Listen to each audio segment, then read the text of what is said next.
Hello, ladies. I wanted to jump on today. Hope you all had a wonderful weekend and you are having a fantastic Monday. I want to jump on and share with you the M3 income earning strategy, which is the strategy that is used by 5% of the people, but it's where 96% of the money is made. So I want you to hear this and I want you to really take some time and kind of digest what I'm going to show you today and really start to put together your plan for how you're going to get to this strategy level.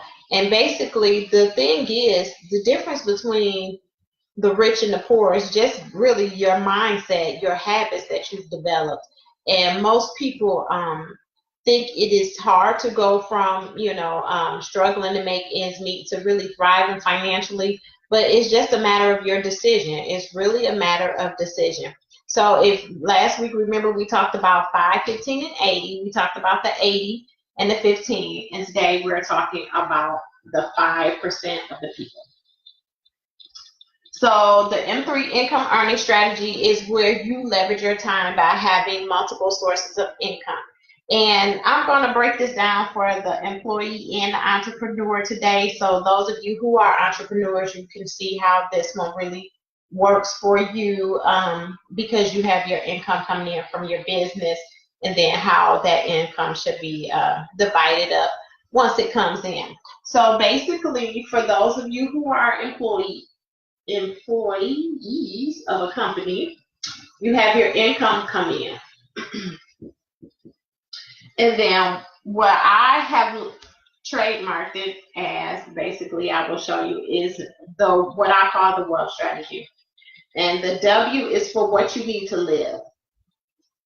The E is for expect the unexpected. The A is active capital, or money that you'll use to accelerate your income. The T is for treat yourself.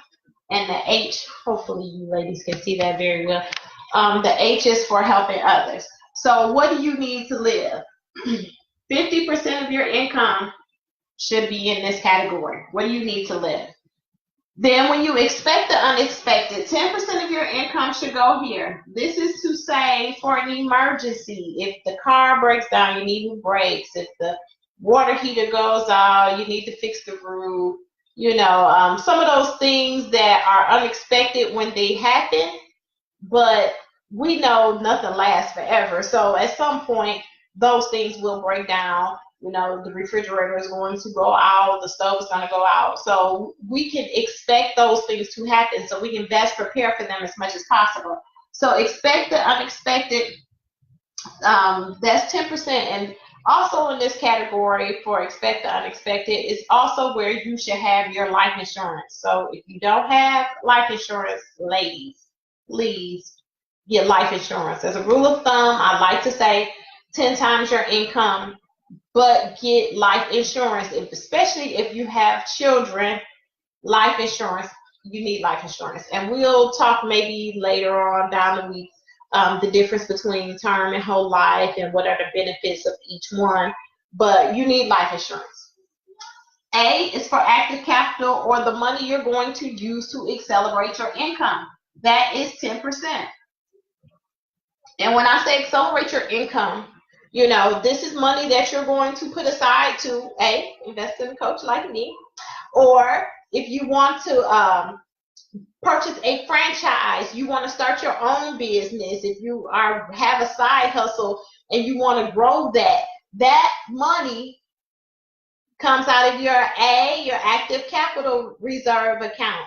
That is money that you are going to use to accelerate your income. 10% for the L category is your long-term wealth building strategy. Whether that is your 401k, your investment accounts, your Roths, your traditional IRAs, like I said, your SEP IRA if you're self-employed.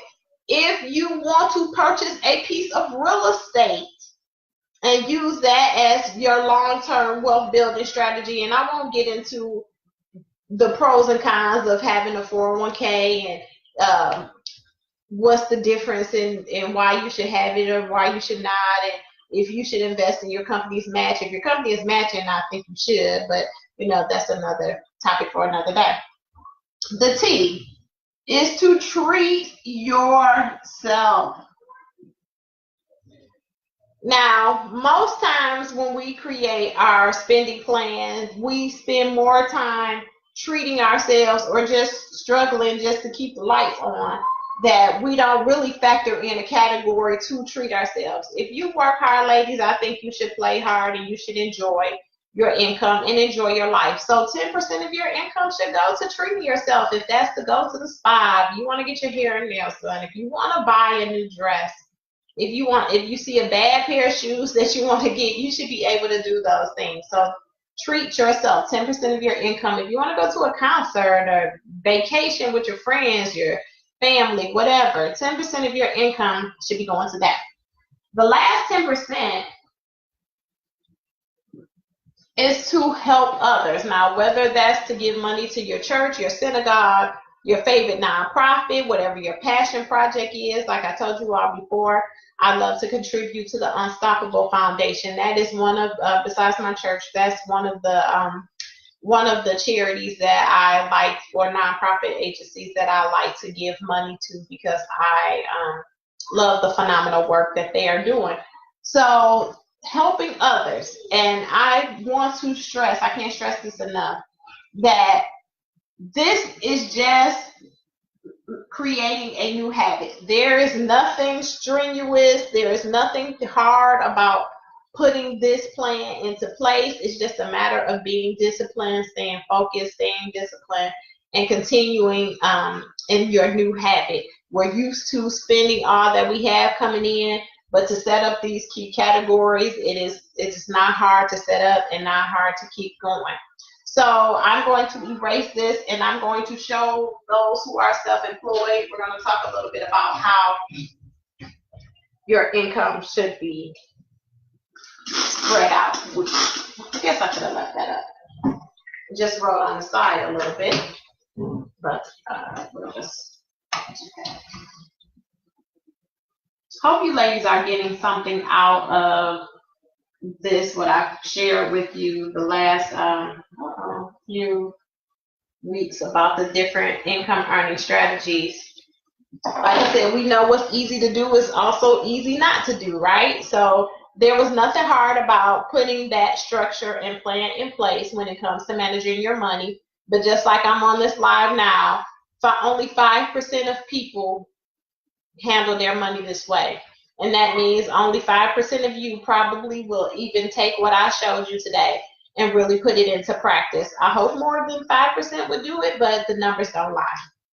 So for those who are self-employed,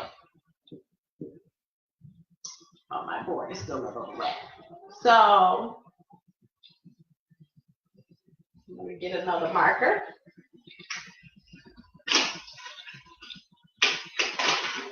For those of you who are self-employed, so you get your money come in, whether it is from your, I need to get in. Hold on live. That's the only thing about going live, when you need some supplies. They're not really there for you, and I need something to wipe off my board. Well, we'll just roll with it. Okay, I'll clean this up later. So when you have your money coming in from your clients, your customer, those who consume your products, a third. I don't know if you can see that because my board is still a little wet, but I'll just tell you. A third of your income, before you do anything, needs to go to taxes. This is for all of my self-employed people. A third of your income needs to go to your taxes. Another third of your income should go to your business account. This is to take care of your marketing, your advertising, miscellaneous things you need for your business. If you have a brick and mortar and you have to pay rent on your space, that money should come out of here. And then the remaining amount goes into your living account. And that living account is how we just broke down that wealth strategy. So of that third, what you need to live should be 50%. 10% to that emergency fund. You have to expect the unexpected. Accelerate your income. That'll be something that you'll actually may put back into your business. Like I said, if you want to purchase a piece of real estate, you can do that with the in the A capital or the L. The L, the long term. If you have a traditional business, or even if you have an online e-commerce business, if you love what you do, I hope you love what you do, but you may not want to do it at 90. You may want to do it at 90, but just in case you don't want to do it to the level that you're doing it today, you want to have some long term, you want to have money set aside for your golden years. I always talk about those golden years. Then you want to be able to treat yourself. You have to factor in some fun into your spending plan, and then that accounts to help others. And just know that as your money grows, as your money increases, as your income increases, these categories will change, because as you pay off bills and you get things paid off here, this may become 30%. You may add 20% here to accelerate your income, or you might add 10% here and 10% here, or you might decide to add another 5% to treat yourself and another 5% to help others. So just know that, as your income grows, as your debt decreases, I'm sorry, let me apologize for that. As your debt decreases and your income increases, at some point, these categories will change. So rule of thumb is start off with 50% in the what you need to live category, and then 10% in the other categories from there. And then as your income increases, you get some debts paid off, you have some other things in the pipeline, you've done some things to accelerate your income, then you can choose to change the percentages that you could have going into each of these categories. But this is for my self-employed people, my entrepreneurs. A third of your income should be going to your taxes, then another third into your business account, and then you will live off the rest. Hope this has helped you, ladies. If you have any questions, if you will get ready to head into the new year, if you want to start putting a plan in place to accelerate your income, then I am here to help you, and I would love to help you. So my contact information is definitely in the group. It is definitely going to be posted here on the live message as well for you to go back and listen to go back and schedule a one-on-one strategy session with me. Those are free.